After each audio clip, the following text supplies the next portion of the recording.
Do you love movies? So do I. What's up, y'all? It's KB, and I love movies, inviting you to listen to The Conversation, a film podcast where passion meets perspective and opinion. From the old school to the new, I invite a guest on to discuss the movies that thrill us, challenge us, break our hearts, or even blow our minds. There's always new episodes dropping wherever you get your podcasts. So join the conversation. We don't just watch movies. We love talking about them too. The Conversation with KB Loves Movies, a part of Someone's Favorite Productions podcast network. Hello and welcome to Tumbleweeds and TV Cowboys. My name is Hunter. In this podcast, I'll be joined by a different guest each week to discuss a classic Western movie or TV show. I've been a fan of classic Westerns for as long as I can remember, and in recent years, they've become very nostalgic for me. I love the aesthetic, the tropes, and I love seeing different filmmakers' takes on them. At their best, they're incredibly entertaining, rewatchable, and some of my all-time favorite movies are Westerns. We'll mostly focus on Western movies made in Hollywood, but we'll also be covering spaghetti Westerns, and one thing I'm very excited to get into are Western TV shows. I've got some amazing guests coming on the show, film professors, historians, and podcasters. And Tumbleweeds and TV Cowboys is part of the Someone's Favorite Productions podcast network, and many guests on the show will be from other shows on the network. Thanks for listening. Dark Destinations. These may be end times, night creature. Why would a few more casually struggle me? Because their blood will join yours. A radio drama anthology. You are wrong. How you figure? Every merc on Mongo is hunting you down. Not you. Your partner. He said I didn't have a ray gun. Full cast performances set in the haunted corners of the globe. Darkness is coming for you. That's the fear that haunts me. Sleep! Ah! Dark Destinations by Father Malone at weirdingwaymedia.com.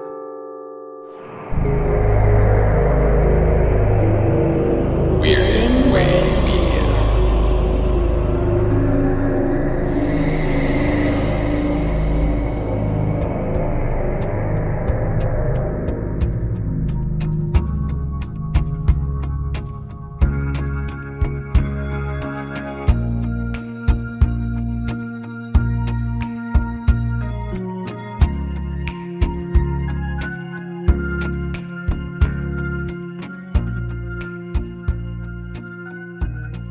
Welcome back to Midnight Viewing. I'm your host, Father Malone. Welcome back to Midnight Viewing Anthologies Attack. Antonio Lepore is on location filming. That's true. But in his stead, we have a very, very special guest. This is an actor and a director and a producer and of late an author. Mr. Christopher John Fetherolf is, if you bought any Airwalks in the 1990s, it was probably due to this fella. Chris, why don't you introduce yourself? Say hi to the Midnight Viewers. Hello, Midnight Viewers. Yeah, that is true. I had a nickname of Big Toe there for a while due to that Airwalk commercial. Well, thank you for having me on. I appreciate it. You kind of covered it. That's me in a nutshell. Thank you so much. Hey, man, you know, that's not nearly enough of the facets of who you are and what you are in this world, but I'm happy to give them the Cliff's Notes versions. Remember Cliff's Notes? You and I do probably. Yeah. I bet the kids today don't. Do they even have textbooks today? I don't even know. I don't know. I'm so out of the loop, and I don't care to know. And that's the problem. I'm the problem. Chris is on board tonight for a very special episode. Is this our first comedy anthology? Oh my God, I think it is. And got to start at the top, I guess, because we're doing Monty Python's The Meaning of Life. Tired of questioning your own existence? Not much happening at the moment, is there? Now, in a special limited offer. Don't stand there, Corbin! Oh, you've never seen Yandergod before! The Meaning of Life can be yours. Yes, it's all here. In a new, unabridged translation by Monty Python. I mean, what's it all about? Philosophy. Oh, that sounds wonderful. Is that a sport? No, it's more of an attempt to construct a viable hypothesis to explain the meaning of life. Including why you were born. And what are you doing this morning? It's a birth. Wonderful what we can do nowadays. What do I do? Nothing, dear. You're not qualified. Why things don't always work out. The mill's closed. We're destitute. I've got no option but to sell you all for scientific experiments. What dreams mean. Wouldn't you like to know? Makes you think, doesn't it? Why people who don't speak your language want to hurt you. Why you like sex. Sex. Where were we? How to talk to waiters. Good afternoon, sir, and how are we today? Better get a bucket or a throw up. Where diseases come from. Hello, can we have your liver? My fat? You know, it's reddish brown. It's sort of, Yeah, I know what it is, but I'm using it. And why we've all got to go sometime. This is Mr. Death. I am the Grim Reaper.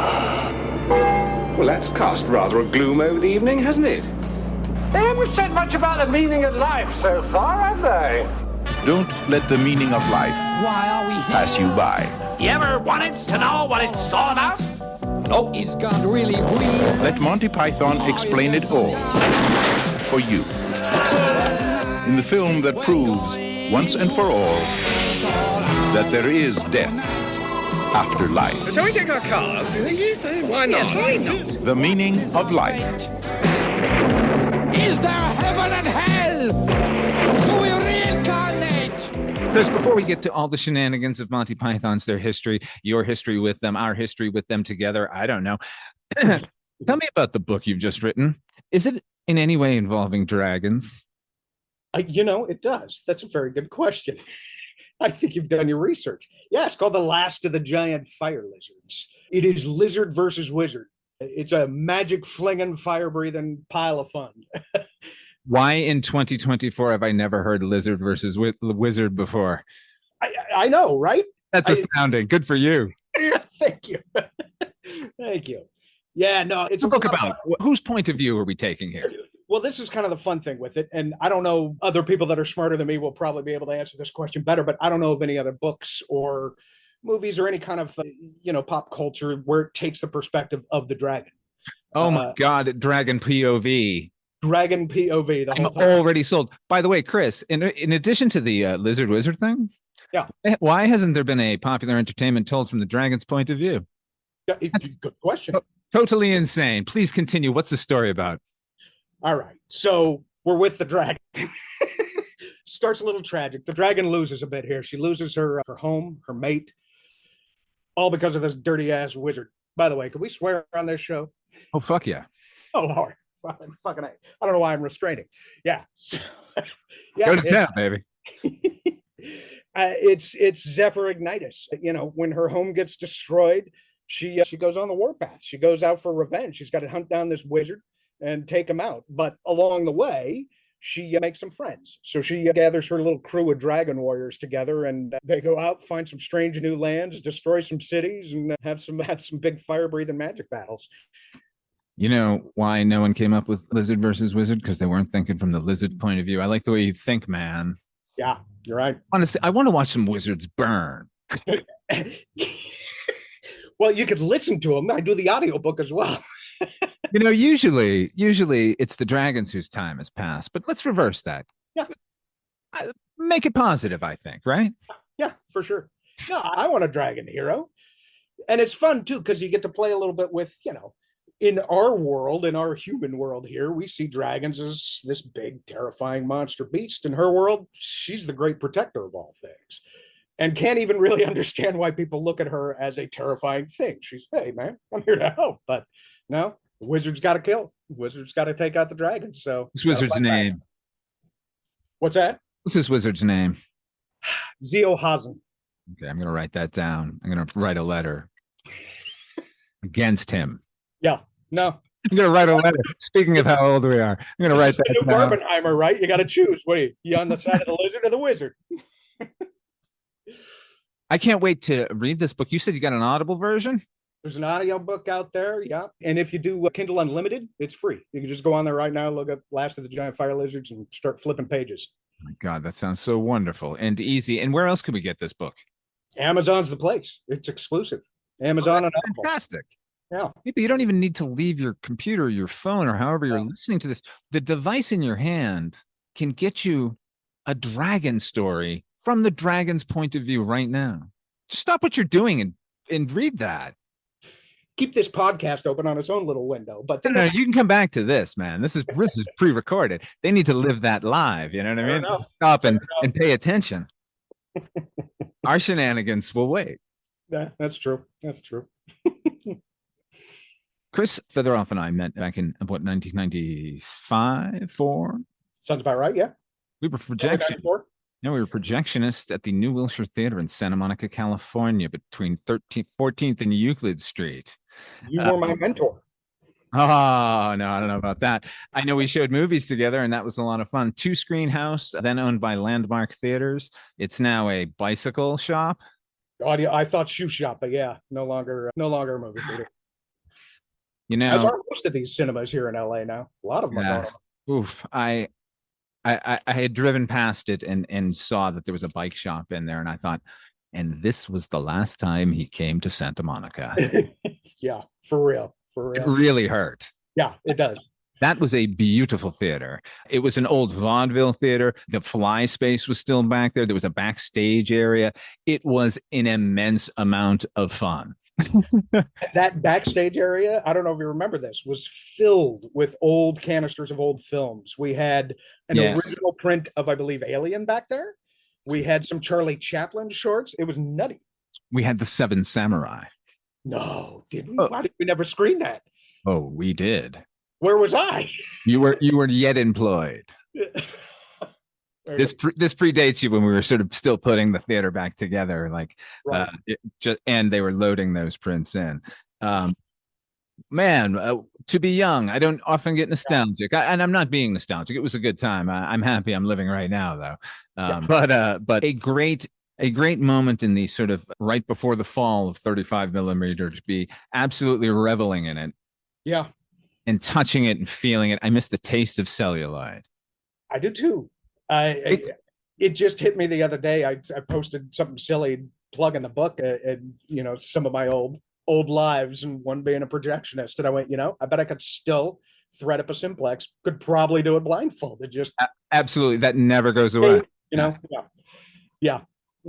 Remember this trick? There's a hair in the gate, and then you would wet your fingers, put a drop on one frame, and it would pull the hair out. Yeah. Hey gang, hey everybody listening. When you see it in the old movies, the cartoon, they put in the hair in, like, what is the hair? Like, that's how you got rid of it. Yeah. Little projectionist tricks of the trade. There's still some projectionists. The new Bev still has 35. Yeah. I think Man still has it, still has a platter. I think they got the digital as well, but there's not a lot left. No, I know back in Boston, not necessarily the Brattle. There's a Coolidge Corner still does 35 millimeter out there. I know that. I think we now, no, we don't have one here in Las Vegas, but we do have a theater that is now showing second run, or, calendar, let's call it, like once a week at least. So that's a step in the right direction. And here's the thing. In rewatching this movie, I once again fell in love with 35 millimeter film grain. The type of stock they're using here in England in 1982, there's just something so specific, and you just want to grab a hold of it, right? Like, yeah, it still feels, I mean, there's a datedness to it because they're doing, some kind of period bits throughout, but it does still feel incredibly vibrant and, I mean, gorgeous. It doesn't. The cinema. Oh, fucking A. The cinematography here. I know I'm having every technical in the world. The cinematography here is fantastic. The filmmaking in general is fantastic. But what I want to know before we sort of dive into the nuts and bolts, because I'm sure we both have a lot to say, because this is just one of those movies. Yeah. How did this movie first come into your life? How did Monty Python first come into your life? And in addition, meaning of life. Right. Yeah. I know that's tough, but it is. I mean, there was a period of my life in high school. So this goes all the way back to, some of my first introductions to comedy was Monty Python. For me, it started Charlie Chaplin, a little bit of Stooges, but by the time I'm 12 or 13, Monty Python takes over everything. I want to say it was Holy Grail. That must have been my in. Which it's most people's entry level drug. Yeah. Right. But there was I had a buddy, you remember, I'm going to give him a shout out. Mr. Jeff Mattis, you remember. My God, of course I remember Jeff Mattis. We grew up together. And that was one of our first real big bondings. We memorized sketches from Flying Circus together and would quote them on the way back to school and, all that. So it's hard to say what really was the first thing. It feels like all of it all at once was just, Right. But, I know. It's such a flood because once you get hold of any of it, you want all of it. Yeah. And there was so much out there. Yeah. And then, then going through some of the, rewatching something like Meaning of Life, you really see that, the style is just clear. That, they have some tricks that they do over and over again that are incredibly funny, and they're aware of, how do we top the trick and twist it? So there's I think Meaning of Life is kind of this buildup of what they do to, our sketch work at least, or I don't know. You could just see the history through it. But what was the question? The question was, how did the first come into your life? I think you kind of answered it. You're 12, getting into Holy Grail there. Yeah, I think they were who we wanted to be. And that comedy became our comedy. And I still see it. And you'll see it when you read the book. You'll see a lot of it in there. You go, that's I can't wait. No, I always got that bit of a vibe from you anyway. Yeah. A Python leaning. Yeah, for sure. What was your into the whole? It was Monty Python's The Meaning of Life. Oh, it was this? Oh, goodness. Well, this movie came out in 1983. By 1984, I was 11 years old, and this was on cable. And I watched it a lot. How many times have you seen it? I could not calculate. Oh, really? Okay. Yeah, sincerely. It's one of those. And it's funny. This is a phenomenon I've been noticing lately because I listen to a lot of podcasts and a lot of movie podcasts. And sometimes people are like, oh my God, it's crazy how many times I've seen this movie. It's like 20 times. And I'm like, 20? Like, if I fall in love with a movie, it's going on a loop. Right. I won't know where it begins and I end, Right. Luckily for me, PBS was running Flying Circus. Yeah. So I was able to leap right into that. And then by then I was renting videotapes. And so what's funny is my next introduction to them film wise was, and now for something completely different, which is just their first film. And it's just straight filmed versions of the sketches they had already performed on television. Right. It's a real cheat of a movie, but it's always good to see just a little bit something different, just like a whole different take sometimes. Yeah.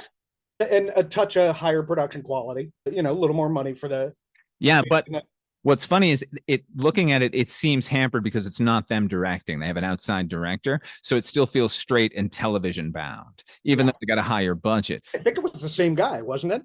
Yeah, from the series.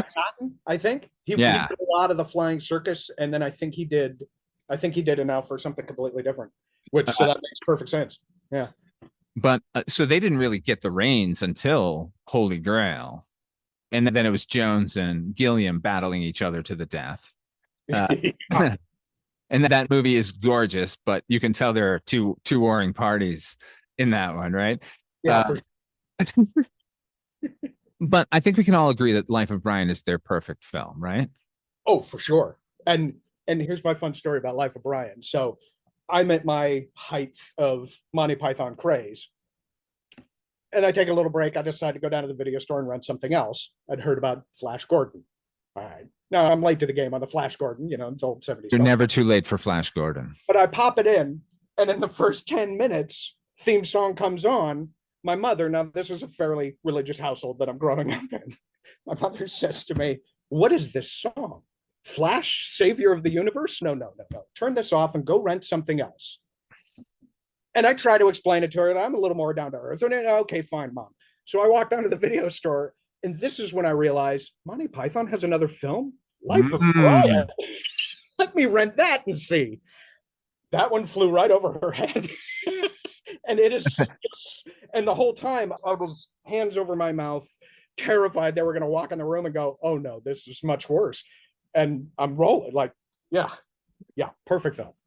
And what a perfect story. I love that that's what got you there. The Flash being the savior of the universe was too blasphemous. Too blasphemous.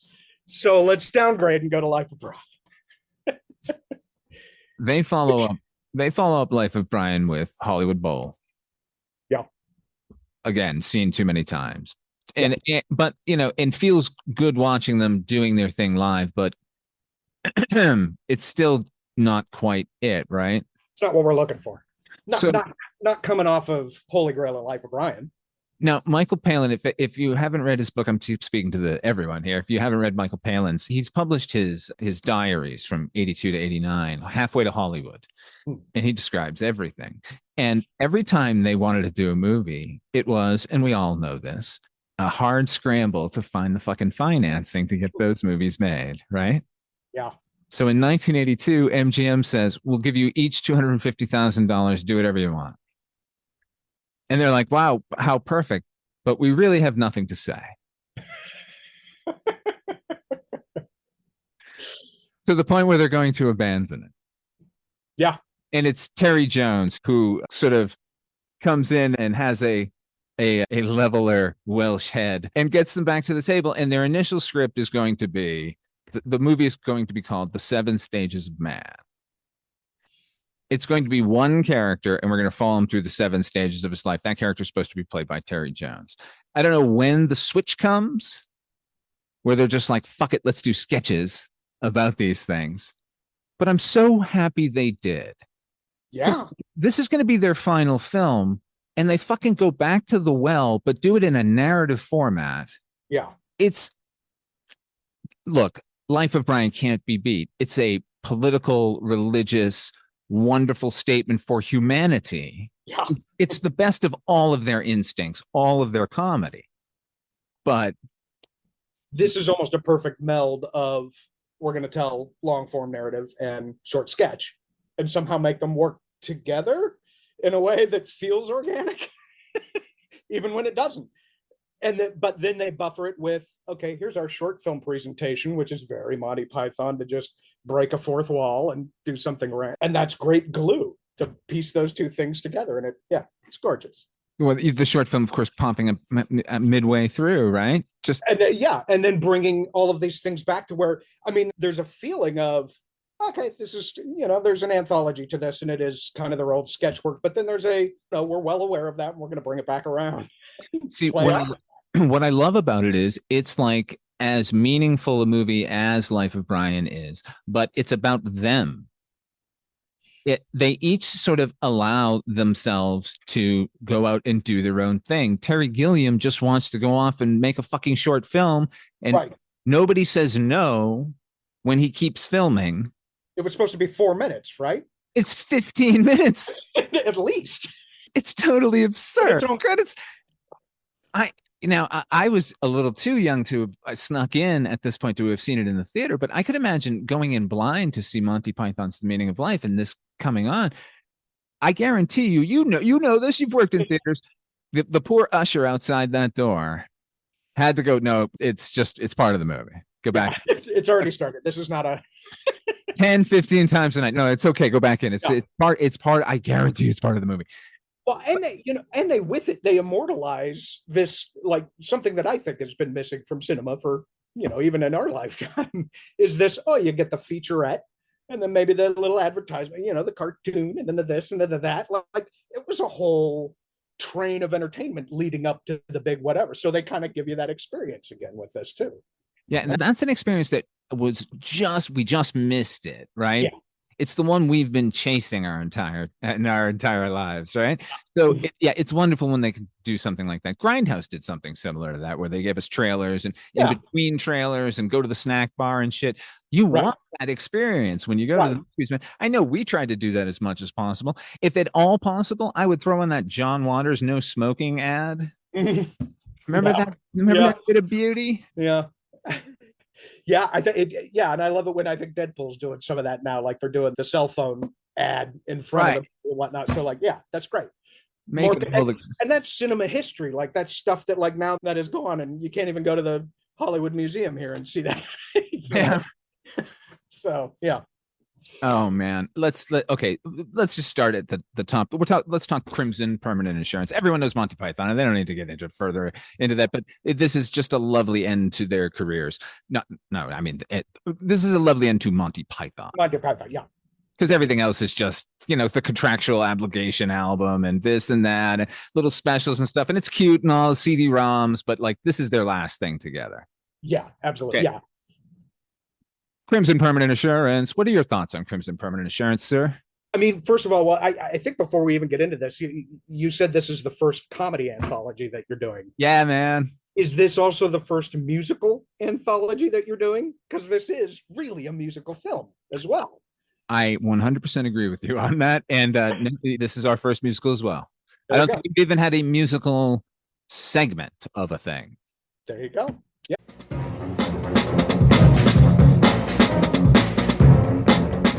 Hello, this is Aaron West. I am the author of the A24 New Wave. In this book, I look at A24's output and I make the argument that we are in a new wave movement right now. A24 plays a major role. This book has a supplemental podcast where each episode is a brief conversation about an A24 related topic, whether an actor, director, or even a genre. As I continue research for the book and conduct interviews, I expect to record podcast episodes with people involved with the company. You can find the podcast at cinejourneys.com or wherever you find podcasts, and we are proud to be members of the Someone's Favorite Productions podcast network. And very Monty Python too. They've always been good with the songs. Yeah, I mean, stands on its own as its own little thing. There's moments within the Crimson Short that I'm thinking, if this is all there is, like, I'm fine with that. Pirates and Corporators, this is fantastic. I wanted a sequel. Yeah, for sure. I love that they reprise them too. That we get to see just moments before the big finale of them crashing through. But so there's so much that goes on, and just the very big corporation of America. I mean, it's almost like you got to go frame by frame to kind of hit all these jokes. And I ended up rewatching. Now, I haven't seen this one as many as you have. I'm under a dozen with this one, which makes me sound like a noob. But the more that you go through, the more that I watch these, the more there's jokes between the jokes. So catching some of those is pretty fun on these reviewings. So I think my favorite bits from it are using the environment to create their own weapons, the fan blades that become swords, and the note sticky thing that you tack notes to and then put a little stamp on the end of it. That is just fantastic. Yeah. He would do that like throughout. That was going to be Gilliam.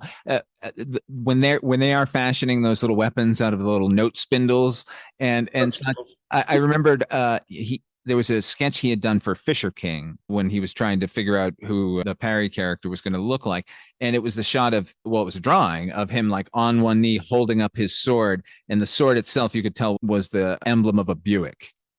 That's awesome. Yeah, so obviously this is on Gilliam's mind, the repurpose. Right, yeah.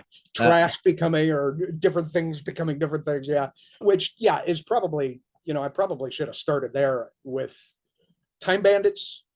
Time Bandits preceded this, yeah. 12 Monkeys. Yeah. Those are in my pantheon of some of the greatest ever. And well, you can't, I mean, Brazil just goes no without saying, yeah. Yeah. Do you know, speaking of our time at the New Wheel Show, the very first film I projected was the reissue of Brazil. Yeah. So that we must have screened that again or something. I feel like certainly did. It became a perennial. Hand, right? Yeah. Yeah, that was magnificent. What a fucking fantastic movie, Mr. Yeah. Look, he could have done nothing else but that, and he'd be secure. I mean, see the pieces of everything else in Brazil, right? There's almost I figured it out finally. Like, here's the story I've been trying to tell. Yeah. Yeah. It makes me want to weep. It's so good. Okay, so this Crimson Permanent Assurance is, first of all, was started out animated, I guess. It was just a regular Terry Gilliam thing, and then asked, well, could I just do this as a short? And they said, yeah, that's fine. And then he just kept going. Something like, whoops, what did I do? Like, come on, man. Like, did I make my own movie? Yeah, you took a sizable portion of the budget and made this short film for yourself, just testing shit out in between Time Bandits and fucking right. So a little side project. Yeah. By the way, you say it started as animated. I caught this time around it's Acme stone cutting is on the sale. So like there's a little like, hey, cartoon nod right out the gate. Yeah, right. We're a little Looney Tunes. And quite honestly, they do kind of, if you put together the Ministry of Silly Walks and slapping people off the dock with a fish, they are kind of the Looney Tunes. They're the human British Looney Tunes, and Cleese might be the Bugs, Yeah, man. And that's what always delights me about their comedy is there's so many points of view there, and they're all sort of equally good at different types of comedy. Like some might shine higher than others, but like they can all do it. Yeah. I today really set my mind to figure out who my favorite Python is. Now, there seems to be an obvious answer, but then you think and you go, well, yes, and there's no thinking. It's you go, I'm picking this one, and then whatever the next one you think of, you go, oh no, but him. Yeah. And the next you go, oh no, but him. And I think at the time that this movie came out, it was Eric Idle for me. Yeah. Because he's the musical one. He seems incredibly clever. Yeah. Just like you would just want to, I don't know, you want him as a friend, man. Like, yeah. He would be like hanging out with a cartoon character, but a refined cartoon character who could also do the silliest things on earth. He has my favorite line of dialogue from any of Monty Python, which is back in Flying Circus. And it's a stupid non sequitur joke where he comes on and says, "What's brown and sounds like a bell? Dung." Every time. Some of that's the delivery too, because it's a silly joke, but it's his delivery. The joke is worthless without how debonair he always seems when he's doing things. Yeah. So, yeah, it was Eric Idle then, but I think I've come around to Terry Jones. Really? There's just something so disarming about him. And when I think of his work outside Python, he wrote Labyrinth. He wrote it? Yeah. I didn't know that. Yeah. Huh. And then he made Eric the Viking. Yeah. Which is so good. Yeah. And then he did all those like medieval documentaries. And he just seems sweet and funny and Welsh. And you got to love Welsh. Yeah, they might be the nice one. Yeah, but and then he directs this. And I think of their movies, I mean, I love the look of Holy Grail, but I think this is the best directed movie. That is a tough call. It might be.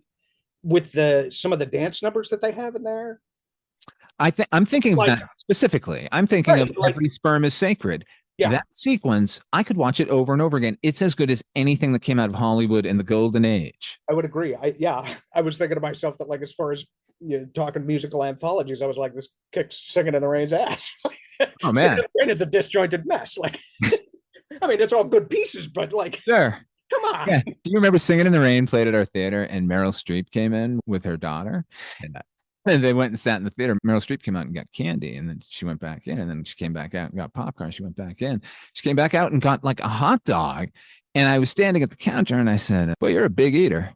And she gave me the dirtiest look and said, "This is all for my daughter." And then went back into the theater. You're the best.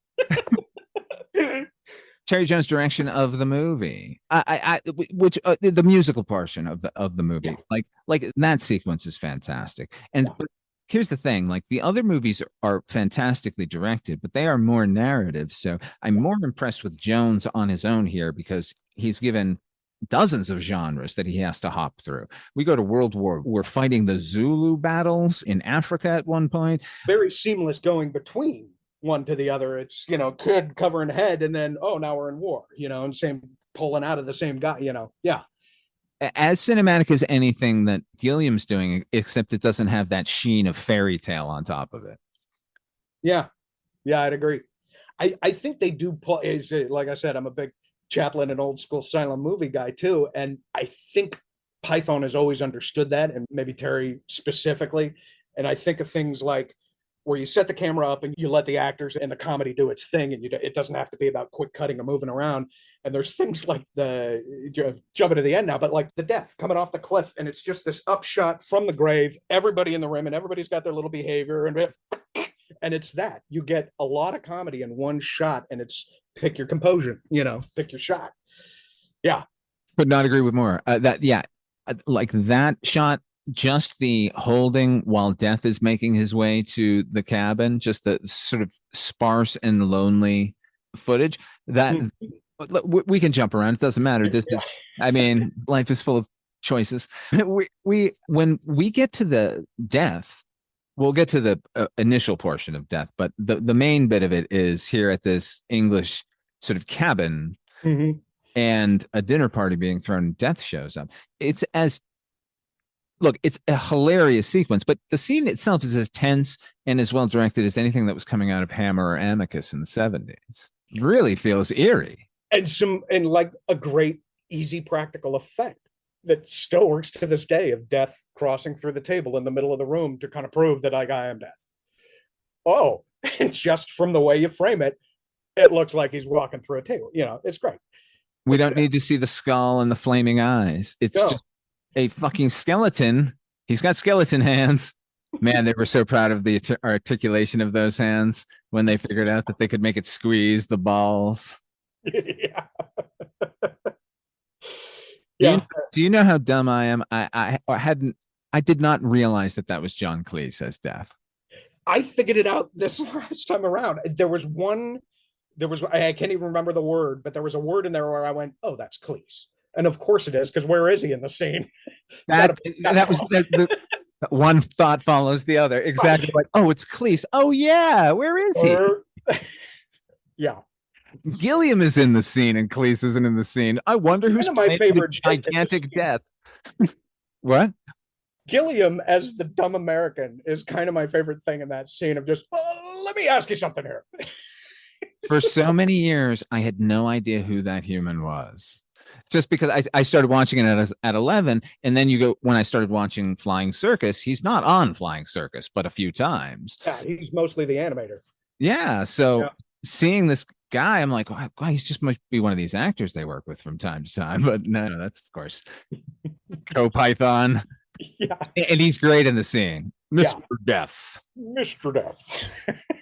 Shut up, you. I love this thought of the English of us. You Americans, you always talk, you Americans just talk and you say, let me tell you something. And I just want to say this one thing. Well, you're dead now, so shut up. And it's kind of a perfect takedown. Like, yeah, dead on. I mean, he goes after the English as well. Yeah, he goes after the English as well. For me, watching it today, I realized it was Cleese on the line. Wow. When she says, Mr. Death, it was like, oh, that's Cleese. That's what it is, yeah. Because he's the yes. He's the yes.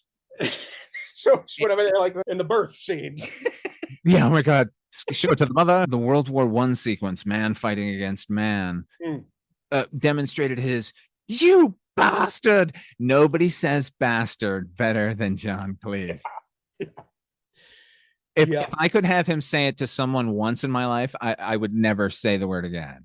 Just if he was with me, just call him, retire it. You bastard. Go, okay, I promise I'll never use the word again. Thank you for that. I kind of wanted him in full Faulty Towers mode, doing like a GPS for me.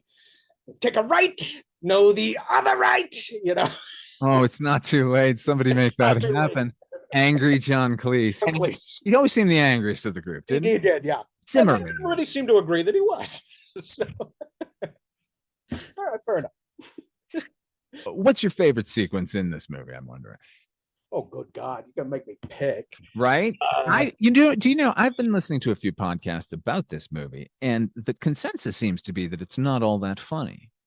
I would defy everyone to go go fuck yourself, man, because I every scene in this movie makes me laugh, with the exception of one, and I've never liked it, which is middle age. Where they're having a conversation about philosophy. This conversation isn't very good. That sequence. Okay, that bit. Yeah, because the organ transplant, I think, starts middle age. Yeah. No, that's amazing. Yeah. And very classic Python, even with the blood spraying. You know what my favorite part? I'll give you that. What? I was trying to, because that does seem to be this kind of talking point that people throw out as like, oh, this is the lesser of their films. And I mean, I may have thought that too on the first viewing or so, because in comparison toward the end, as well as, but in reviewing, you go, well, make the list. Like, what are the jokes that killed you? Okay, well, Crimson Pirate, it starts it off. So that's 15 minutes of funny. right off the top. So that part's okay. Then we're into Every Sperm is Sacred. So that's brilliant. You know, and you start going through the list. You know what? Like, I'm an hour 15 in and I'm laughing my ass off. And even the goofy, like the tiger's eating his leg, like it's still pretty goddamn funny. So that might be my favorite scene. That one has grown so much on me that, like, it on its face, it feels like another kind of, oh, this is what we do. We go, oh, you got bit by something, a mosquito? No, oh, got the whole leg, did you know? And it feels like, all right, this is just, you know, more Monty Python doing its old shtick. But no, there's a lot going on there. There's some breaking of the fourth wall. There, I mean, probably one of my favorite lines is, well, we better put together a party. What? You really think there's time for that? No, search party, sir. Oh, right. And that it's that flip-flop that they do that is just glorious and timed so beautifully every time. Not to mention just the practical effect of the soldier who's been sliced into pieces, sliding apart, like something you see in a Saw movie these days, or like one of the greatest practicals. It's always startling. I'm always waiting for it, you know, like, oh, it's on the back. Yeah, down you go, piece by piece. Yeah, and I mean, we should probably shout out to the sheer number of insane extra scenes. You know, we start with thousands of children and dancing, and then we're getting into like fights with Zulu warriors where they're just constantly battling in the background while they're shaving. Like, my production God. Value. Yeah. They had a studio behind them and he utilized it. I feel like there was a like, what, we still have some money left? Can we get some more kids? You know? Do you know what's funny? Evidently, he spent a far too large portion of the budget on the Every Sperm is Sacred sequence. And withheld that information from the rest of the group. And do you know what? If that were the only thing that came out of this experience, it would be worth it. It would still be a viral today on the internet. People would still be like, oh, have you seen Sperm is Sacred?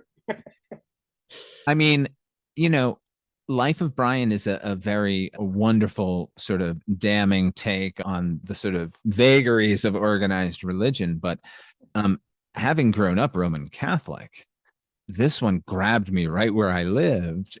And in a lot of ways, made me sort of reevaluate how the Bible and God was being disseminated to me.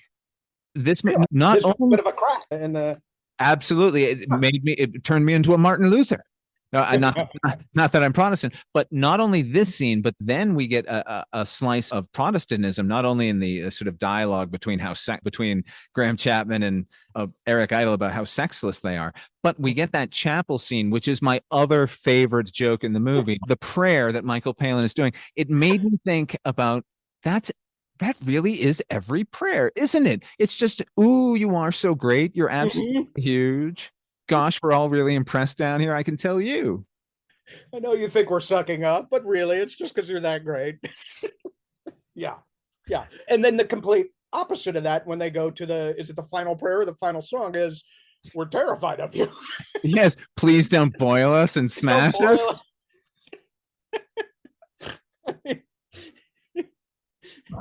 The utter absurdity, and like that's Ronald Jones, but you know, back to Every Sperm is Sacred. So that one is, like I said, a little more pointed. It is very much about the Roman Catholic idea that you shouldn't wear a prophylactic to stop procreating, which is absolutely ridiculous, making sperm sacred, and then turning it into a musical number, using the children who have to be sold off to medical experiments because they're so plentiful that they can no longer afford to feed them.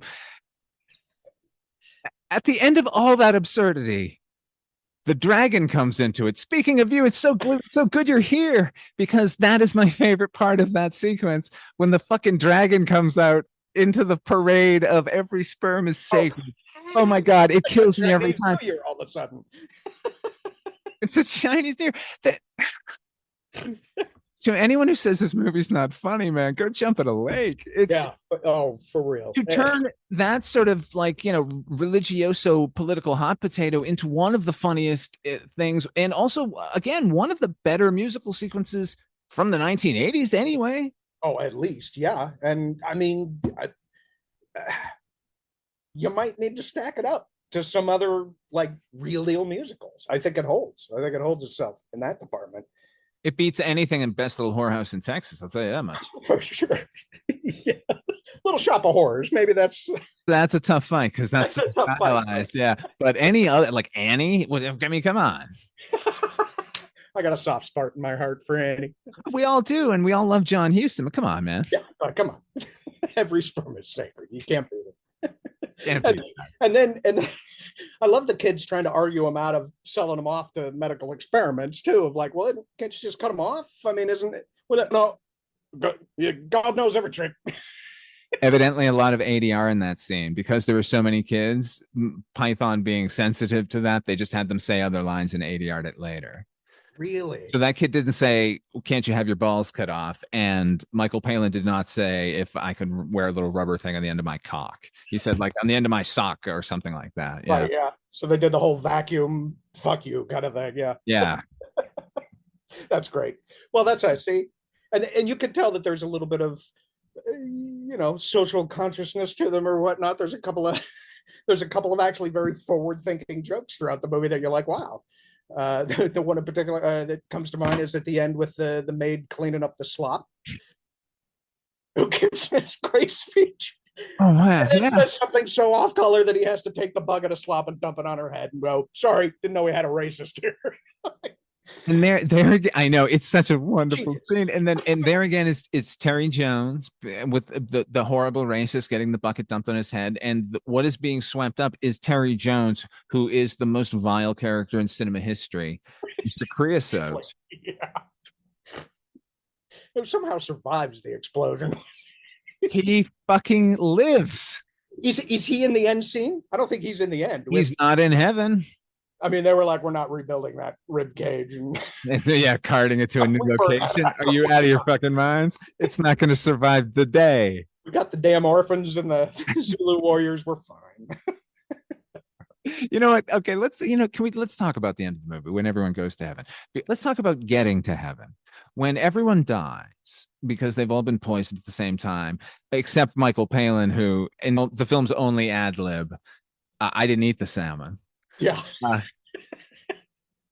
Still a mystery there. Why is she spiriting out? Another spectacular joke is, should we take our cars? Why? I don't see why not. Yeah. Better than walking. And then cars up into the eternal tunnel of life or whatever it is. Oh yeah. It's really the most absurd thing ever. And I don't know. I can't, it must be I don't know. I don't understand what younger folk are thinking about this movie other than dad jokes. I heard that a few times in reference to this film. Ghost cars going to heaven. It's not a dad joke. I mean, that's that should just transcend time, yeah. But when they get to heaven, okay, God is played by Graham Chapman. That's God. As the performer on stage. Oh, okay. It's supposed to be not Baccarat. I was wondering why they didn't make him look like Burt Baccarat since they referenced him earlier. Right. But no, he's more a Tony Bennett looking God. Tony Bennett, or I was getting Burt Convey. Okay, yeah. But the sort of Tony Bennett delivery. Yeah, for sure. And here's what I came to while rewatching the scene. That this musical number, the film's fifth, sixth, I don't know. Yeah. I think I counted them. At least 7, I think. Where are my notes? 6.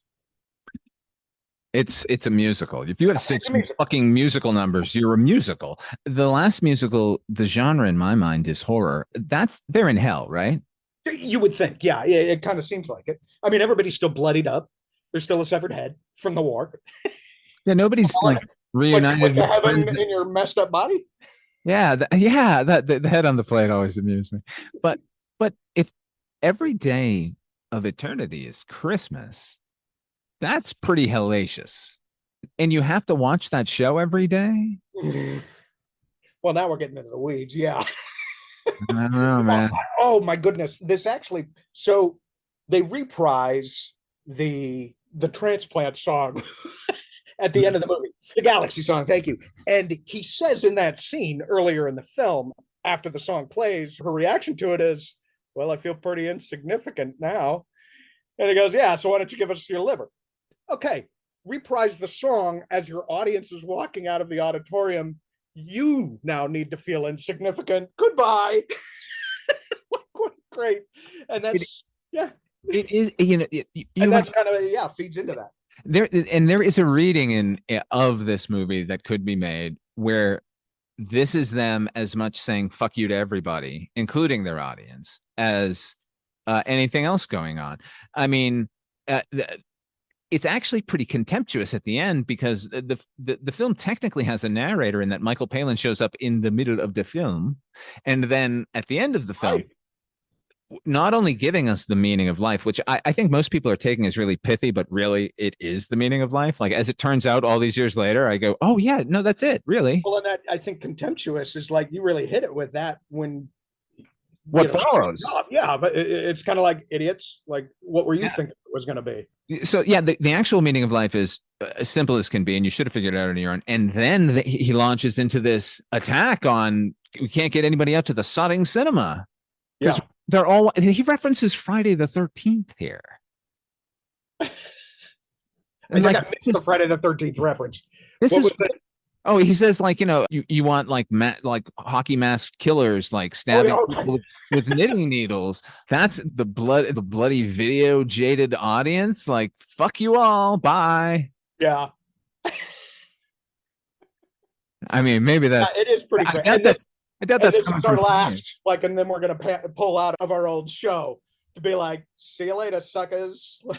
Yeah, exactly, because that could be seen as sort of elegiac, you know, but that we get, oh, here's a taste of the past as we end it all, but it's also like, bye. Yeah.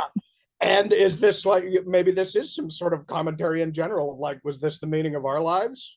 Like, we did this stupid fish walk, silly walk, you know, bullshit, and that's that. And then we eat salmon that's bad, and we're done.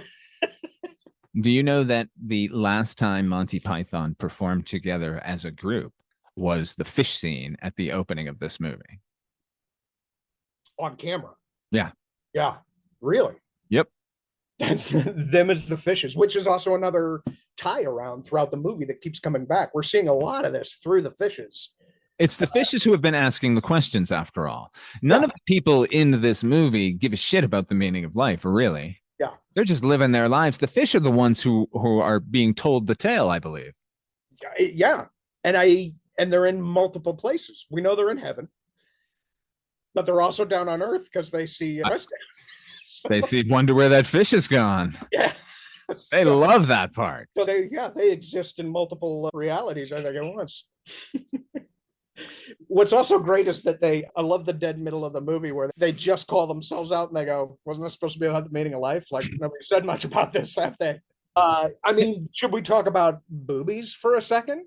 Like, there are an inordinate number of boobies in this movie we don't see a lot of that these days. And, you know, in true Monty Python fashion, it's, not only do they call themselves out for being gratuitously sexist for showing so many bouncing boobies in slow-mo, but one of my favorite scenes is the sex ed, you know, growing and coming off the heels of, and I'm assuming these are the same Catholic kids that we just saw singing about Please Don't Boil Us.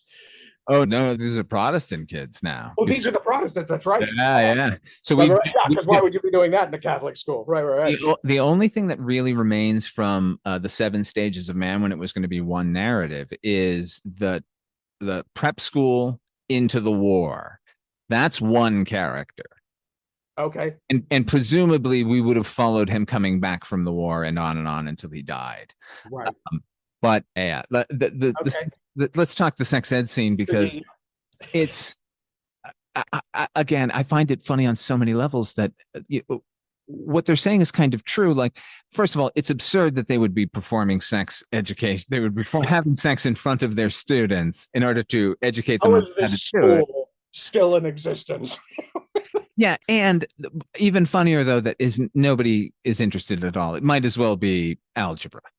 Right. Yeah. And that it's kind of the genius of the scene is the disinterested kids. And, are you watching football? The hilarious part is, if those kids would listen, he's actually giving them really good advice. Yeah. One of my other favorite lines from this movie is, how do we stimulate the clitoris?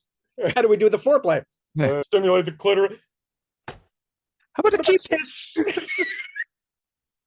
I gotta go right for the clitoris, like a bull in a china shop, just racing toward the clitoris.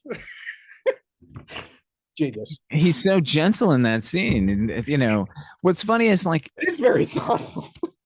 That Cleese, he can hide that anger really well and make you think he's paternal, but then in the next scene, he's gonna fucking trip you. Yeah. Yeah, which is the other great. Yeah. Can we have some sort of a reason to show adults beating the shit out of children? And football.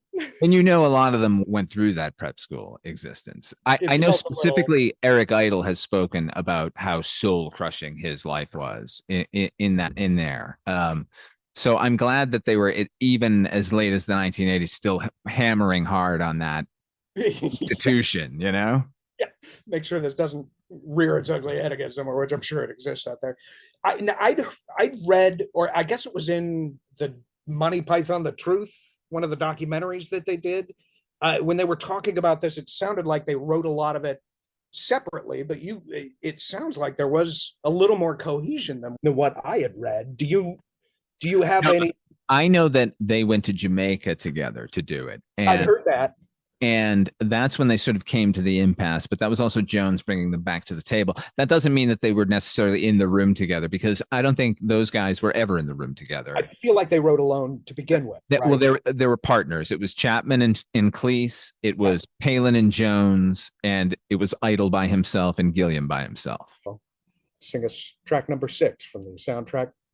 Isn't it awfully nice to have a penis? Oh, no, sing the whole song. I don't know. I'd have to get the lyrics out. Isn't it frightfully good to have a dong? Well, to own a stiffy, it's divine to own a dick. From the tiniest little tadger to the world's biggest prick. So 3 cheers for your Willie or John Thomas. Hooray for your one-eyed trouser steak. Your piece of pork, your wife's best friend, your posse, or your cock. You can wrap it up in ribbons. You can slip it in your sock. But don't take it out in public or they will stick you in the dark and you won't. Come back. Oh, thank you very much. Very clever. A little bit of Noel Coward right before a man explodes from overeating. Yeah, right. And while we're on that, I see him waddling into the room again. There seems to be a shift in that man exploding scene where Cleese is, being a very good server and probably the greatest, 2 or 3 of the greatest puke takes ever. The opening of the menu, right as it's hitting it to spray in every direction. It's just gorgeous. And then the folding of the menu afterward and tucking it under his arm, and it's still dripping out. Come on. I have trod Monsieur's bucket. And maybe that's the turning point. But there's a moment where you see him go, here's your wafer. I know you're going to blow up. As if I've been plotting this for some time. I've read accounts of that where people think that he was not doing anything, like he was not in on that, to which I would say he runs for cover. Yeah, dives like action stunt. And then looks back up and goes, hee. Like, I can't find that writing. I'm not going to look at it. I'll find it. But that's all good because Creosote is awesome. And Cleese in his simmering anger is fantastic. We haven't really talked about Michael Palin, however. Oh, and then you think, well, maybe he's my favorite. Yeah, because you know what? How can you not love Palin? Right. And that's the thing, right? Okay, so not only that, and now I've said what my favorite scene in the movie is, which is the Zulu sequence, but like, honestly, really? It's don't stand there gawping like you've never seen the hand of God before. His sergeant major... His little Full Metal Jacket bit is... It's incredible. It's incredible. Don't stand there gulping like you haven't seen the hand of God before. Like, and this is the brilliant, like, 1, 2, boom, we've segued, we're into something else. 3 absurd, stupid things just happen. You're still processing that, and you're into something new already. To me, this is where I think most people wanted this for the entire movie, because this is as close to the old series as you could get, including Chapman as the, stop that, it's silly character, like sort of repurposed here. And then, because, the jokes just keep flying here and everything is brief and great and in and out. But, that doesn't mean that the rest of the movie doesn't work. But this scene in particular, the way it's shot with that fucking fisheye lens when his face rears up into it, the idea of a sergeant major who is so blasé at the hand of God appearing, and then being the strictest taskmaster in the world, but also the most reasonable. Right. I can't love this character any more than I already do. And I don't know if this works if it's not Palin. Like, there's something about this is one of those bits, and they do this sometimes too, where they write a bit where you're like, oh, I see what they're doing from the beginning. I know what the joke is. Once the first guy goes away, you're like, here's the shtick. Most comedic troops, you kind of, I'm ahead of you now. It doesn't matter. Palin sells every moment to where somehow it just gets funnier. and some of that is the volume. And I mean, we talk about Cleese being angry. Who's the better screamer? Yeah, no. Based on this information and given to us from this scene, it's clearly Michael Palin, which is so funny because he seems like he's the nicest one in the thing, just like the most personable and like the charming one. Like when Life of Brian was under attack in England at the time by like religious leaders and such, it was Palin who was really sort of bridging the gap between the angrier pythons and the sort of rational conversation that needed to be happening. Yeah. But it's good to see he could also have done that if he wanted to go the fuck off on those religious leaders. Like if this sergeant major had shown up, we could have had a different story. What went down in the 70s with Python. Yeah. That would have been their last movie. The audio commentary. It's a dying art form, but here at One Track Mind, I, your wonky yet affable host Ryan Luis Rodriguez, analyze film through the prism of these embryonic forms of podcasting, one audio commentary at a time. Masterpieces, crapster pieces, live action, animation, cult classics, films literally no one has ever heard of. No track is too small and no track is too big. Join me and my guests from the entertainment world as we keep these features alive every other Tuesday. Hey, who else is going to discuss Bill and Ted's Bogus Journey one week and Citizen Kane the next? Us, that's who. Sure, you have to put up with my voice, but there's a certain give and take in this industry. That's One Track Mind, part of the Someone's Favorite Productions family and available wherever you get your podcasts. Yeah, for sure. Yeah. Mm-hmm. All right. Oh, you're back out again. Back. You're back. All right. If we're going to talk, just to take a quick segue, if we're going to talk favorite lines. Yeah.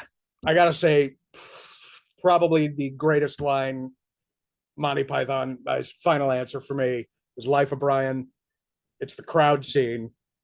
We are all individuals. We are all individuals. And the one guy, I'm not. I'm done. Like that's the greatest piece of written comedy. One of those Slayer lines, right? Yeah. We're gonna set it up. You're gonna watch us do it, and you're still gonna fucking laugh. Yeah, I'm not. My God. Yeah. Dad jokes. Who says that? Oh, I was the Gen Zers. You know what? I wasn't date ourselves now. I wasn't offended so much as sad for that person that they were. Yeah, really. They couldn't see what was going on here. But then I think, like, look, I've loved this movie since I was a kid, but this wasn't my favorite Python movie. I don't know that it is. It definitely is now. But I think a lot of that comes from having experienced what those guys had experienced, which was a life by then. That, you know, it's easy to love Holy Grail. It's a bunch of angry young men fucking jetting out on their own for the first time cinematically, fucking with a lot to prove. They don't have a goddamn thing to prove here. They're ruminating. Yeah. So a lot of the humor comes from the sort of the overall absurdity of life and not necessarily something so in your face. And that might be part of the joy of finding the other depths and levels on it, because it's very much as a kid, it's a Python, and the stuff that's funny to you as a kid is, yeah. But then you add in this, okay, there's stages of life that at 12, 14, 20, we didn't hit yet.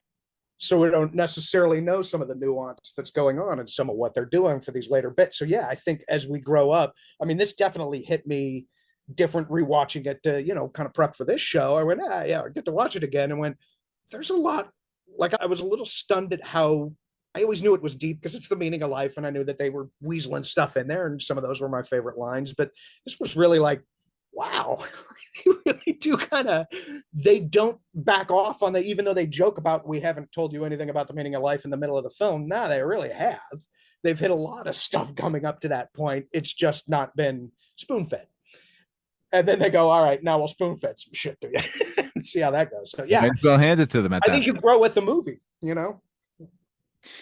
I feel like I certainly have. Okay, speaking of sort of sequences, that this scene actually helped me out in my life. When I was in 8th grade, I had a mean old nun as our teacher.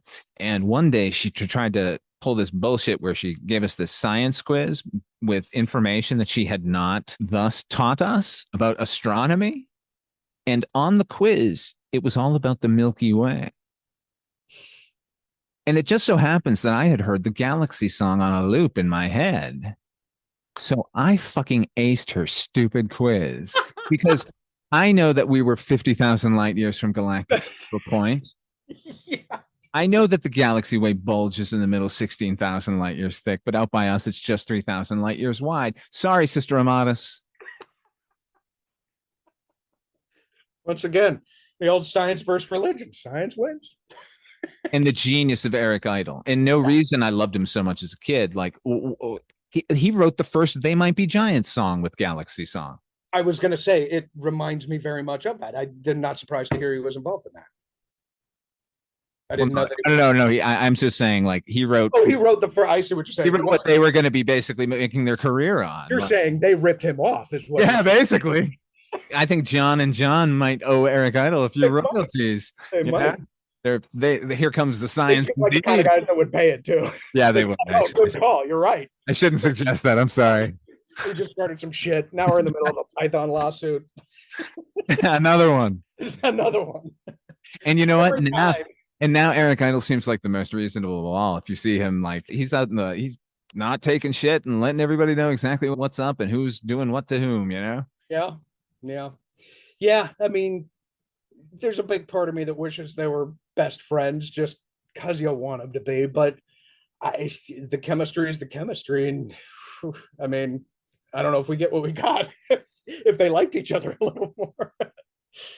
But yeah, we wouldn't have, because those 5 personalities striking up against each other, thank God, But like, it's interesting to see those pairings, though, to think of Eric Idle sort of off on his own doing the same amount of work as a bunch of writing partners were doing. It's hard on your own. Yeah. So in a way, he's my favorite Python. Now it's Eric Idle, everybody. Now it's Eric Idle. We're watching it. By the end, it'll be Cleese, because it always is. Because as much of a dick as he is, and the bitter, cranky old man he's become, like, there's something about that guy. Yeah. What is it?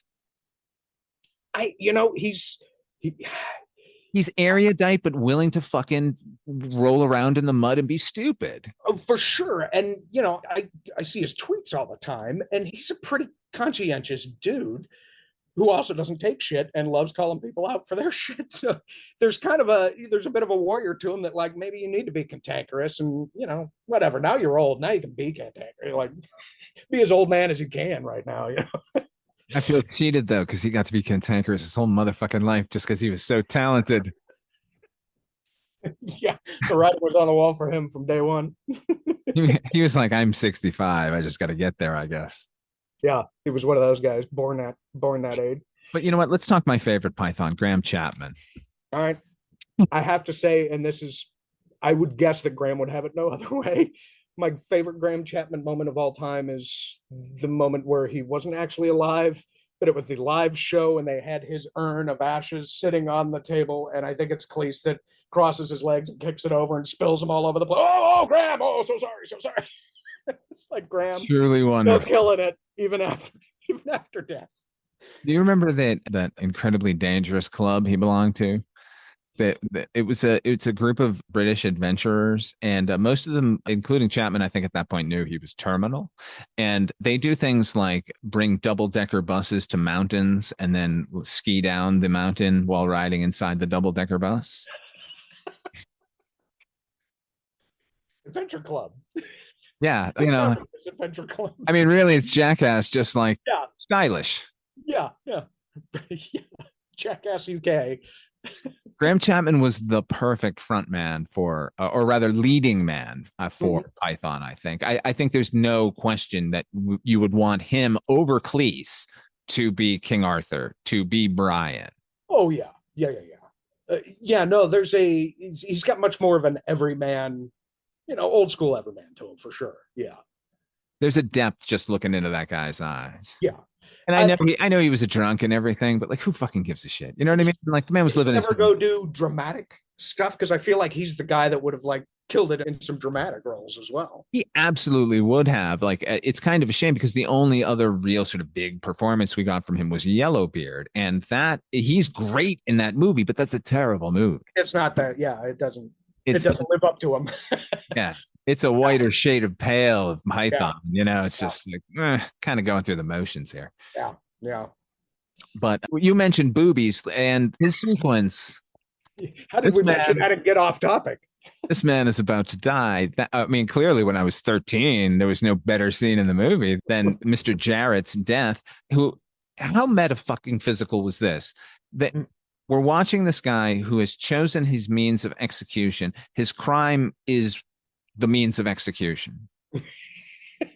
Because it's for making a gratuitous sexist joke in a movie. This is the gratuitous sexist joke that he's going to be punished for. I don't know. It's a Mobius strip. Yes, it is. It's a snake head eating itself. And yeah. And and again, that's kind of the genius of we're going to call it out while we're doing it. And, a lot of comedians haven't figured this out. And we are living in an era where you make some of these jokes the wrong way, you expose yourself as being somebody who's not very, not very forward thinking or whatnot, or very conscientious or tolerant. And they nail it every time.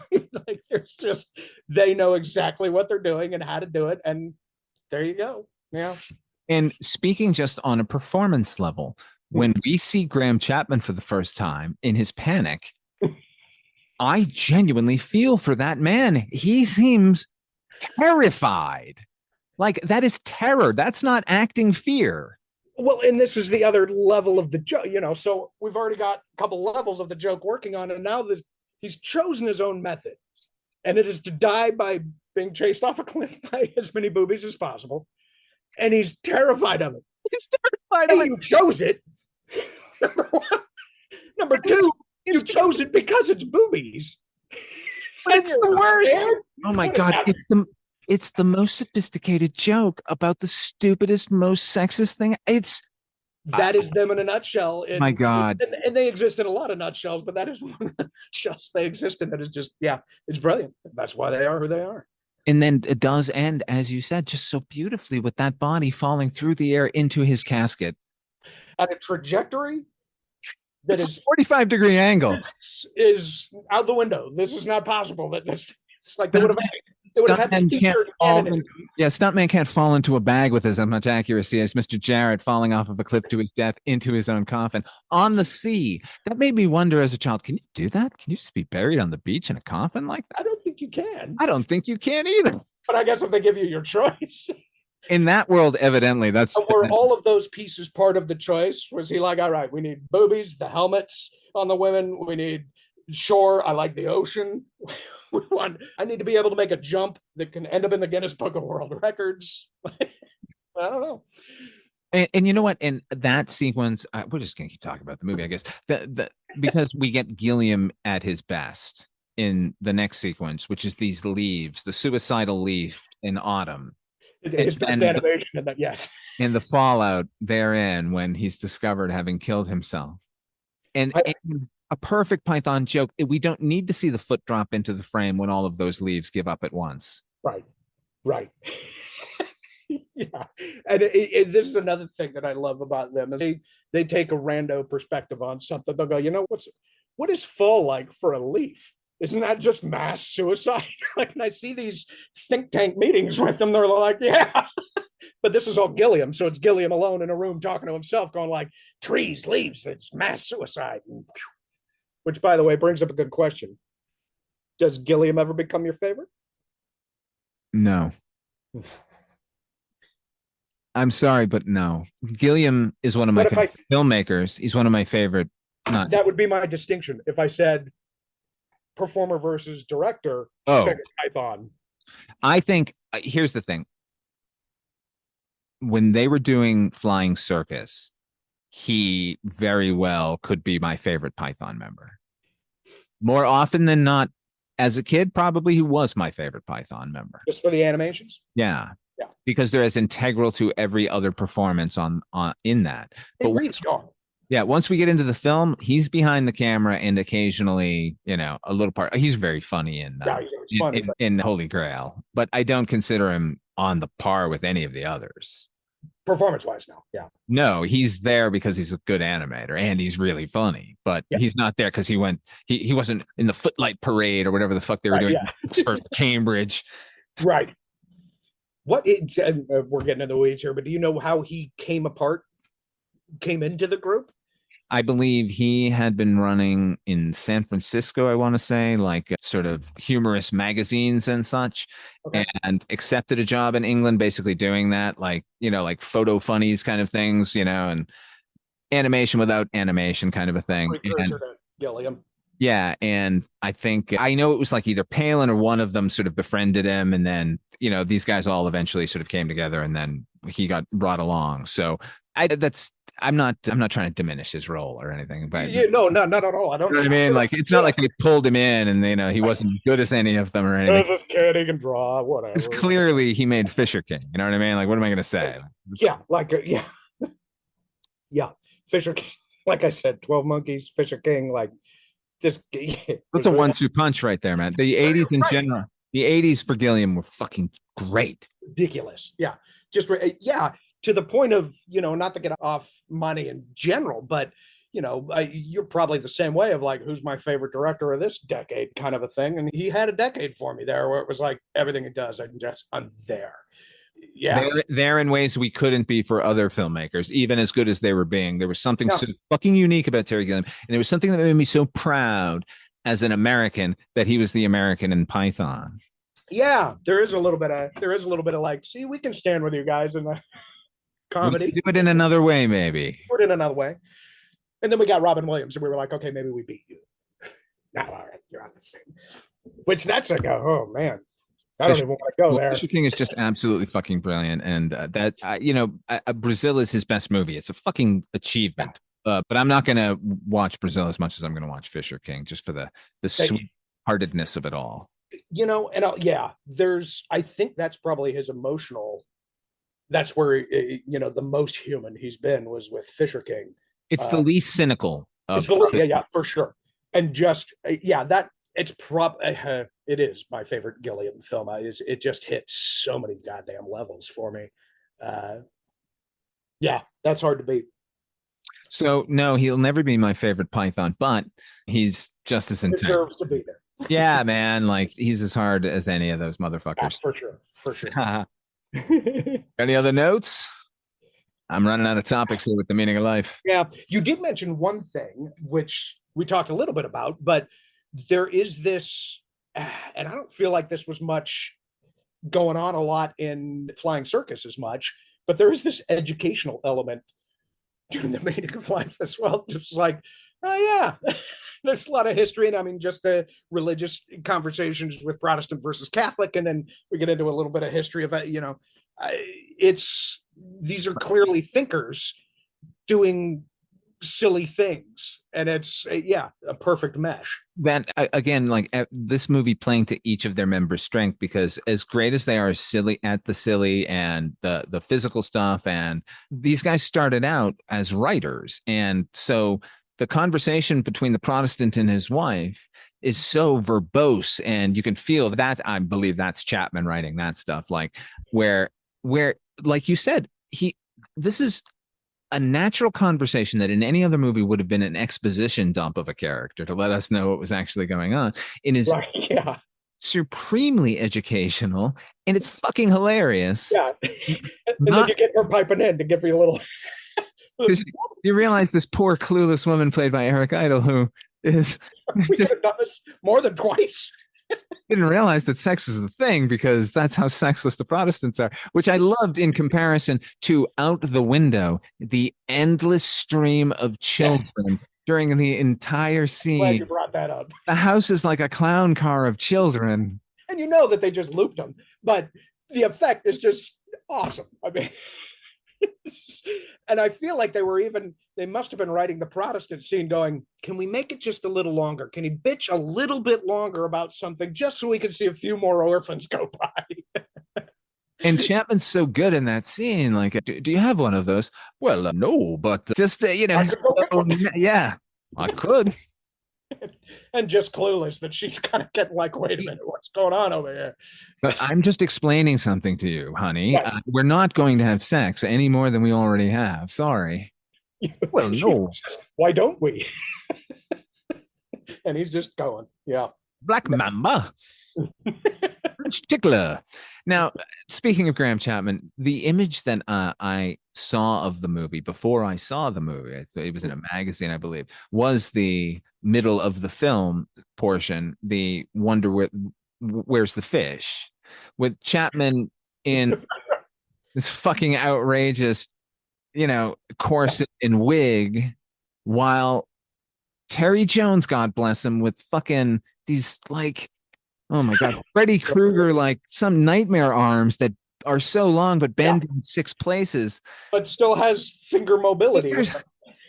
It's a real nightmare sequence. And that might be the scene that ends up turning a few people out, where they go, this is lesser, because it is really bizarre. Even for them, it's kind of out there. But the elephant slowly making his way down the hall with the tray. And it's not the worst looking creature mask ever. It's, did you wander off a Star Wars set to come over here?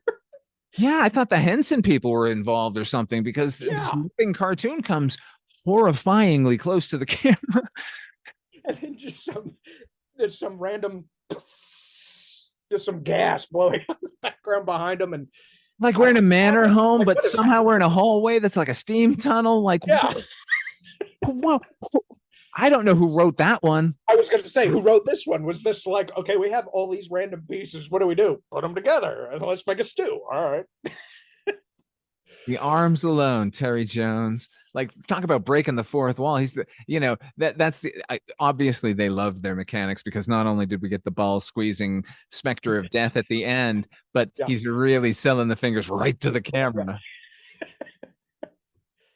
Yeah. I should have looked up the mechanical effects engineer. I'm terrible podcast. I know. And was it the same? Was it like, did they just repurpose for the skeleton hands at the end? I have no idea. Again, I love on that thing. It might be. Yeah, exactly. I mean, it probably was, right? Like, we've got this. I wonder. How else do we use it? Yeah, I wonder if they had filmed the death scene first and went, well, now what do we do with these? I got an idea. That's your idea. Yeah. Can we make the arm a little longer and bend it? And then, Can we put another elbow in? What this scene is missing is some kind of David Bowie freak somewhere. Can we have some Stardust come in? With spigots over his nipples. It's weird and wonderful. But I do remember looking at that image in a magazine and going, what the fuck is this? I mean, I was my Python. Yeah. I'm like, what? I hadn't seen the movie yet. I'm like, I don't know what this. I thought it was a scene from Rocky Horror Picture Show. And so when I finally saw the movie, I was like, wait, what is this? Like, where was that? Right. But when it hits hard. Yeah. Anything else? Taking home those arms. Oh yeah, I mean, I hope Jones walked around the village in those late at night. You bury me with those things.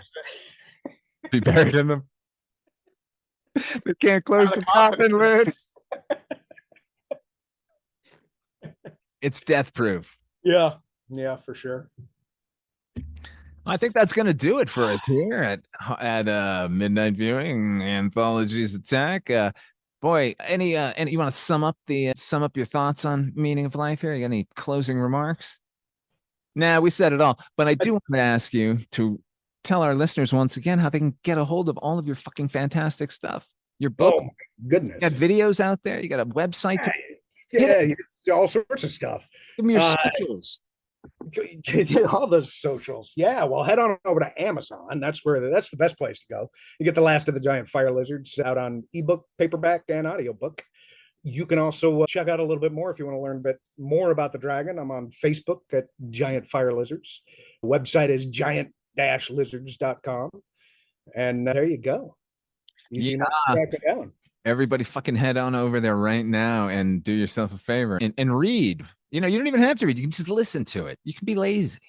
We're all lazy these days. You're listening to this right now. I'm going to be listening to something later. I'm going to be listening to that book, motherfuckers. Last Fire Lizards, baby. All right. For Antonio, I'm going to speak for him. I want to say thank you all for joining us here at Midnight Viewing. Until next time.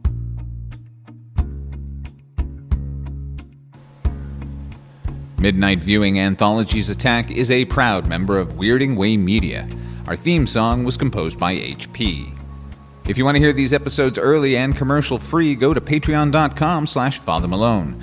Membership will also get you exclusive bonus content not available in the regular stream. But if you just like the show and want to help, please share with your friends and give us a 5-star rating on your podcatcher of choice. Till next time.